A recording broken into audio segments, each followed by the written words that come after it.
Hey, you crazy internet people, this is Forever Your Guru AJ speaking. Today, we're going to do a different type of Candid. Joel isn't here today, so what we're going to do is we're going to talk about what's coming out in the near future for most systems, PC included. I've got the list pulled up here, and we're going to talk about a couple of them, and we'll go through what's coming out for this month, next month, June, July, August, and then finishing off in September. Anything after that's a little bit far, so we'll see how it goes from there. Okay, so April, what have we seen so far? Well, we saw Persona 5 come out, and that was pretty cool. Unfortunately, though, it is stirring up a whole bunch of controversy, especially for people in my situation, which are Let's Players and people that stream a lot. Okay, so here's the problem that we have. Persona 5 and its parent company have decided that all of a sudden they should put regulations and restrictions on you for how far you can actually stream in the game. And it's set for a certain date in the game. If you don't know what Persona 5 is, it's basically you are in a school. You're going to try to fight the eternal evil, darkness, whatever, whatever, whatever, with your fellow classmates. And it is set up that you have to live life in the school just like normal. There's also a calendar there, so as you play through it, you go through certain days. Certain days equal certain milestones in the game that you play through to get to. But really early on, you pass the part where they tell you that you can no longer stream anymore. A lot of people got mad about that and said, look, you know what, you can't tell us what to do. We're going to do this anyway. But one thing that they did not realize is that they actually have no right to do that. Because whenever you own a game, you never actually own the game. The only thing that you have paid for is a license to play the game, and you own a piece of silicone, which is a disc, or you own absolutely nothing at all if you downloaded the game. There's no real difference in this. I mean, a silicone piece of disc is less than a penny. So technically, you own nothing. And you've rented the game for an extremely long period of time, but because of the fact that we've only rented the game, or have a license to use it but don't actually own it, you have to just go by whatever the manufacturer tells you, or manufacturer in this case, it would be the publishing studio. And if they tell you no, then you can't do it. This was followed up suit by quite a few other games now. At least 4 or 5 of them are all putting on certain types of restrictions. In fact, there are still some games like Final Fantasies, even all the way back to Final Fantasy VII. You still can't stream some cutscenes without Square Enix coming after you and taking those videos down. They say that they don't want to ruin the games for the people, but I believe this is a little bit crazy when you consider that Final Fantasy is over 10 years old now. Okay, so let's see, what else we got? Bulletstorm, that was amazing. Don't Think Twice, that was kind of cool. If you have any of those 3D headsets, I would tell you to go and check that one out. Ukulele is also one of the ones that will play on a 3D headset, but you do not need it. It's a wonderful platformer if you can still remember the days of Crash Bandicoot and Spyro the Dragon or different things like that. Those were awesome. Guardians of the Galaxy, wasn't all that great. It wasn't that bad either. It it's a movie spinoff. I mean, what do you expect from it, you know? Dragon Quest Heroes 2 is going to be amazing. I've seen the demos of it. I have got my hands to be able to play a little bit of it already. It's just really great. If you liked Dragon Quest Heroes 1, you will really like number 2. We're anxiously waiting for Sniper Ghost Warrior 3. They look to have added a whole bunch of extra features to it and made it a little bit less buggy quirky in the sniping area. So that should be pretty good. Considering that's what the entire game is really about, you know. Next is Siberia 3. That's coming out on the 25th. Dragon Quest Heroes 2, Sniper Ghost Warrior 3, and Siberia 3 are all coming out on the 25th, or should hopefully be coming out there. Siberia 3 open world, very, very massive. Try to solve the mysteries of what's going on. We've been waiting for this type of game for a really long time. I have no reviews. I have no actual opinion of the game. I don't know much about it. For as long as it's been coming out, I can't find all that much information that's actually relevant. So hopefully that works out. For you Switch players, which I happen to be also, Mario Kart 8 Deluxe comes out on the 28th. I'm anxiously waiting that one. I've already got it on pre-order. It's going to be really good. And then that's pretty much everything that's really coming out that's worth mentioning in the month of April. Let's see, May. We've got Prey, which is a really big entry for Bethesda to get back into the scheme of things. They've been out since Fallout 4, and I'm really looking forward to that one. Let's see, Injustice 2. If you like fighting games, that's going to be really good.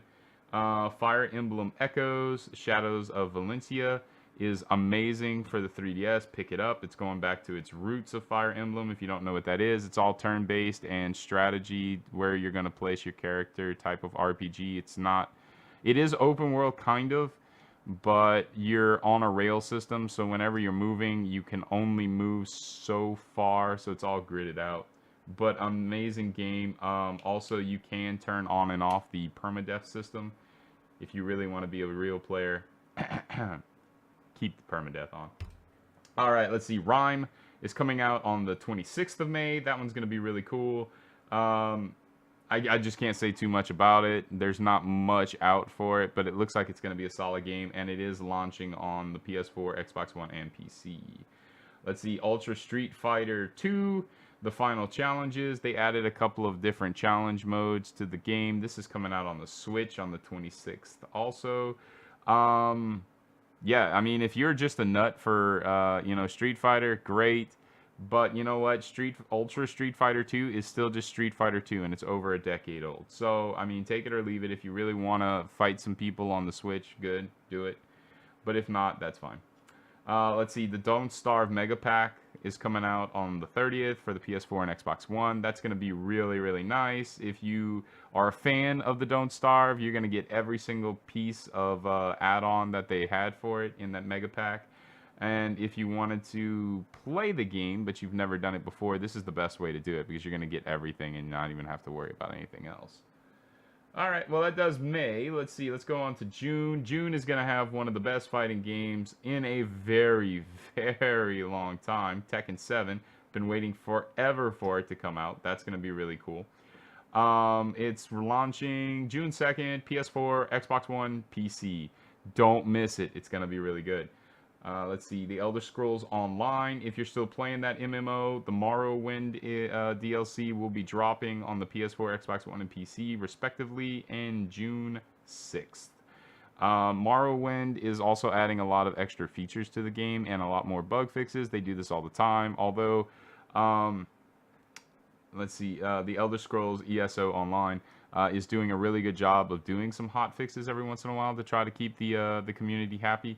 But this is going to have quite a few hot fixes for even PvPs, some things like that. They're going to restructure a couple of things. So the game should pretty much be revitalized once Morrowind came down. So if you haven't gotten into it at all, Morrowind might be your ticket in. If I were you, I'd buy the full set that's going to be coming out. That's going to have Morrowind and all of the expansions in it. If not, if you have already been keeping up with it, Morrowind's going to be a solid add-on that you're going to want. You get to go back to where the whole open world for Elder Scrolls even started. So that'll be pretty cool. Let's see. Yeah, keeping up with the MMO stuff, we have Final Fantasy's 15 Stormblood is going to be coming up. That's going to be pretty interesting. PS4, PC, and Mac, June 20th. Let's see, right after that, Crash Bandicoot, the Insane Trilogy. If you're like me and you remember growing up with this, my wife loves the Crash Bandicoot and some of the other types of games that were in that type of genre. That's the game for you guys. I mean, literally, like, whenever you compare the old versions to the new versions, it's night and day, and it's amazing. June 30th, that one's going to release. Let's see. Oh, that's so horrible. I so messed that up. Okay, so the Final Fantasy 15 Stormblood and the Final Fantasy 12 Zodiac Age, totally different deals. Can't believe I messed that one up. Swap the dates. Let's see. The Final Fantasy 12 Zodiac Age comes out June 11th. Should be pretty interesting. It's gonna add not too much to the game, but the entire game is going to get redone and remastered into a much, much, much higher frame rate and pixel count. So that's going to be launching on the 11th, and that'll be pretty neat. If you enjoyed the original game, check this one out. It'll add a little bit more of the stuff that had been cut out as far as some of the subclasses. So that'll be pretty neat. Let's see, August. If you liked Shadow of Mordor, August is your month, because there's almost nothing else coming out in August. But Middle-earth Shadow of War launches for the PS4, the Xbox One, and the PC. August 22nd, set your calendar. It's going to be amazing. They've updated their system so that whenever you kill something or you get killed by something, it's not only just the creature that killed you, but everything around you will have memory and thoughts of what has happened. And then different types of clans might even be forming because of what you've done, not just somebody becomes a war chief or whatever like that. So much more detail coming out for this game. I'm not going to spoil the plot line for you on it. I figured that out already.